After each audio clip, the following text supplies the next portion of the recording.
নমস্কাৰ, প্ৰতিপল হোম কিটচেনৰ অন্য এটা এপিছ'ডলৈ আপোনালোকক স্বাগতম জনাইছোঁ। আজি আপোনালোকৰ মাজলৈ লৈ আহিছোঁ বইল্ড পিঠাৰ অন্য এটা ৰেচিপি, যিটো হৈছে বইল্ড চামোচা। আমি সাধাৰণতে আটা বা ময়দাৰ ফ্ৰাইড চামোচা খাওঁ, কিন্তু আজি সেই চামোচাটোকে অন্য ধৰণেৰে আপোনালোকৰ মাজলৈ লৈ আহিছোঁ, যিটো নেকি আমি ভাপত বনাম আৰু লগতে চাউলৰ গুড়িৰ সহায়ত বনাম। তেতিয়াহ'লে আহকচোন ৰেচিপিটোৰ মাজলৈ যাওঁ। ইয়াৰ বাবে আমি প্ৰথমতে জহা চাউল তিয়াই থৈছোঁ আৰু চাউলখিনি ভালদৰে ধুই এখন চালনীত লৈ লৈছোঁ। তাৰপিছত গ্ৰাইণ্ডাৰৰ জাৰত গুড়ি কৰি লৈছোঁ। এতিয়া গুড়ি কৰাৰ পিছত তাত কিছুমান গোটা অংশ থাকি গৈছে। গতিকে যাতে আমি অতি এটা মিহি চাউলৰ গুড়ি পাওঁ, তাৰ বাবে যিখিনি আমি গ্ৰাইণ্ডাৰৰ জাৰত গুড়ি কৰি লৈছিলোঁ চাউলৰ গুড়ি, সেই চাউলৰ গুড়িখিনি পুনৰাই আমি চালনেৰে চালি লৈছোঁ। এতিয়া এটা কেৰাহী বাৰ্ণাৰত উঠাই দিছোঁ আৰু লগতে আমি ইয়াতে পানী লৈছোঁ। পানীৰ পৰিমাণ এটা ডাঙৰ বাতিৰে 1.5 বাতি ব্যৱহাৰ কৰা হৈছে। এতিয়া এখন ডাঙৰ চামুচেৰে এচামুচ ঘি দিছোঁ, লগতে আন্দাজ অনুযায়ী নিমখ দিছোঁ। নিমখ ইয়াতে ৰক সল্ট ব্যৱহাৰ কৰা হৈছে। আপোনালোকে ঘৰত যি নিমখে থাকে সেই নিমখে ব্যৱহাৰ কৰিব পাৰে। এতিয়া এই পানীখিনি লাহে লাহে উতলিবলৈ আৰম্ভ কৰিছে। যেতিয়া ভালদৰে উতলি আহিছে, তেতিয়া তাত আমি যিখিনি আমি চালি লৈছিলোঁ চাউলৰ গুড়ি, সেই চাউলৰ গুড়িখিনি দি দিছোঁ আৰু চাউলৰ গুড়িৰ পৰিমাণ ইয়াতে 2 বাতি ব্যৱহাৰ কৰা হৈছে। এতিয়া পানীখিনি লাহে লাহে চাউলৰ গুড়িখিনিয়ে পিঠাগুড়িখিনিয়ে এবজৰ্ব কৰি লৈছে। যেতিয়া সম্পূৰ্ণভাৱে এবজৰ্ব কৰিছে, তেতিয়া আমি বাৰ্ণাৰটো অফ কৰি দিছোঁ আৰু এতিয়া মঠিবলৈ আৰম্ভ কৰিছোঁ। মঠি থাকোঁতে এতিয়া এনেকুৱা লাগিছে যেন এইখিনি আটা বা ময়দাৰহে ডো। এতিয়া ভালদৰে মঠা হৈ গৈছে আৰু আধা ঘণ্টা সময়ৰ বাবে ঢাকনিৰে ঢাকি থৈ দিছোঁ। এতিয়া এই পিঠাটোত আমি এটা পুৰ ব্যৱহাৰ কৰিম আৰু সেই পুৰটোৰ বাবে আমি যিটো আমাৰ বিকাজিৰ আলু ভুজিয়া, সেই আলু ভুজিয়াটো ব্যৱহাৰ কৰিম।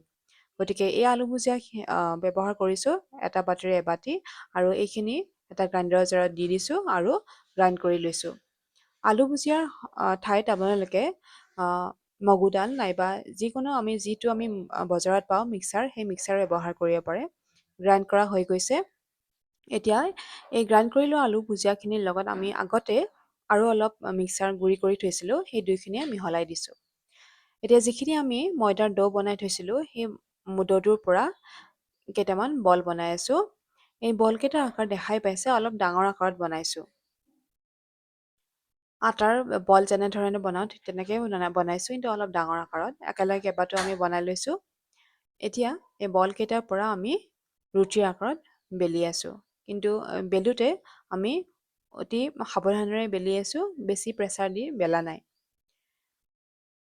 এতিয়া আমি চিঙৰা যেনেধৰণে বনাওঁ ঠিক তেনেধৰণে বনাই আছোঁ। এতিয়া এই পিঠাগুড়িৰ ৰুটি বুলিয়ে কৈছোঁ, ঠিক সোঁমাজতে আমি কাটি লৈছোঁ আৰু দুভাগত ভগাই লৈছোঁ। এতিয়া এটা ভাগ অৰ্থাৎ 2 ভাগৰ পৰা 2টা আমি চিঙৰা বনাম। এতিয়া এটা ভাগত চিঙৰা যেনেধৰণে বনাওঁ যে তলে ওপৰে অলপমান পানী লগাই দিওঁ, ঠিক তেনেধৰণে লগাইছোঁ আৰু এটা আনটো মূৰৰ লগত লগাই দিছোঁ। এতিয়া যিটো আমি পুৰ তৈয়াৰ কৰি লৈছিলোঁ, সেই পুৰটো ইয়াৰ ঠিক সোঁমাজতে লৈ লৈছোঁ। যিহেতু এই পুৰটো আমি ৰেডিমেড পুৰ হয়, ইয়াক আমি ভজা নাই বা কোনো চব্জি ব্যৱহাৰ কৰা নাই, গতিকে এই চিঙৰাটো বনাওঁতেও কম সময় প্ৰয়োজন হয়। এতিয়া পানী দি পেলাই ইয়াৰ মূৰটো এনেধৰণে লগাই দিছোঁ। এতিয়া এটা আমাৰ চিঙৰা হৈয়ে গৈছে বনোৱা।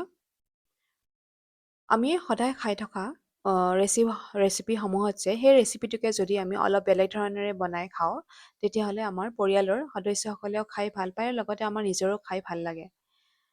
গতিকে আমি সাধাৰণতে চিঙৰা বুলি ক'লে আমাৰ মনলৈ সেইটোকে আহে যে যিটো আমি বজাৰত পাওঁ বা ঘৰত বনাওঁ, কিন্তু সেই একেটা চিঙৰাই যদি আমি ভাপত বনাই খাব পাৰোঁ, তেতিয়াহ'লে তাৰ মজাও সুকীয়া হয়।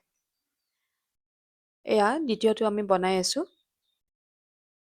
আমি ইয়াতে চাউলৰ গুড়িটো জহা চাউল ব্যৱহাৰ কৰিছোঁ, কিন্তু আপোনালোকে আইজনো ব্যৱহাৰ কৰিব পাৰে।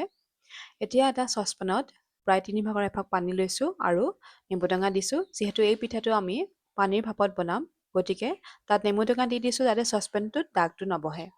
এতিয়া এটা খৰাহীত বনাই লোৱা এই চিঙৰাকেইটা দি দিছোঁ আৰু এখন ঢাকনিৰে ঢাকি থৈ দিছোঁ।